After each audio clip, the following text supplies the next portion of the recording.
रामदास कॉलनीतील श्री ओंकारेश्वर महादेव मंदिरात आमदार राजूमामा भोळे यांच्या हस्ते महाआरती।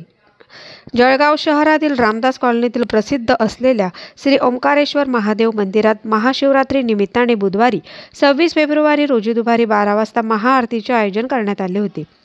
जळगाव शहराचे आमदार राजूमामा भोळे यांच्या हस्ते 108 दीपकांनी महाआरती करण्यात आली। मंदिरांचे विश्वस्त व प्रशासनाच्या वतीने श्री ओंकारेश्वर महादेव मंदिरात विविध कार्यक्रमांचे आयोजन केले आहे। रामदास कॉलनीतील ओंकारेश्वर मंदिर हे गेल्या 30 ते 35 वर्षापासूनचे आहे। सर्वांची मनोकामना पूर्ण करण्यासाठी ओंकारेश्वर मंदिर हे प्रसिद्ध आहे। या ठिकाणी लहान थोर व अबालवृद्ध हे नतमस्तक होतात। या परिसरात भाविकांना एक वेगळीच अनुभूती आणि मनाला शांती मिळते। आज महाशिवरात्रीच्या पार्श्वभूमीवर सकाळ ते रात्रीपर्यंत विविध धार्मिक व इतर कार्यक्रमांचे आयोजन करण्यात आलेले आहे।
काय साकडं घातलंय बाबा? आज भोले बाबाला प्रार्थना केली आहे की आमच्या महाराष्ट्राचं, भारताचं सर्व शेतकरीपासून सैनिकपासून सर्व समाजाच्या सर्व घटकांना सुख समृद्धी लाभू दे, हीच प्रार्थना भोलेनाथाला केलेली आहे। आमच्या भारताचं वैभव याच्यापेक्षा जास्त हो अशी प्रार्थना भोलेनाथाला केलेली आहे।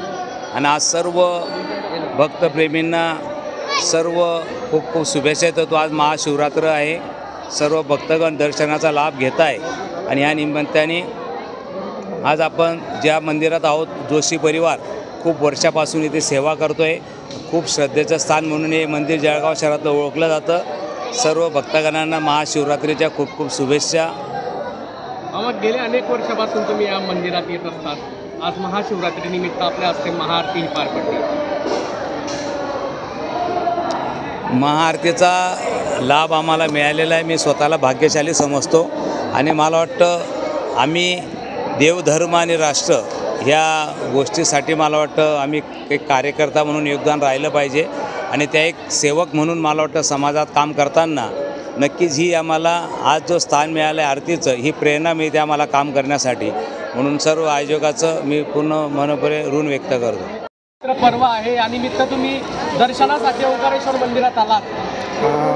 मी जवळपास 30 वर्ष झाले या मंदिरात येतो आहे। जागृत देवस्थान आहे। आजचा हा जो महाशिवरात्रीचा जो हे आहे ते फार चांगलं आहे आणि प्रत्येकाला सुख समृद्धी आरोग्य संपदा लाभते।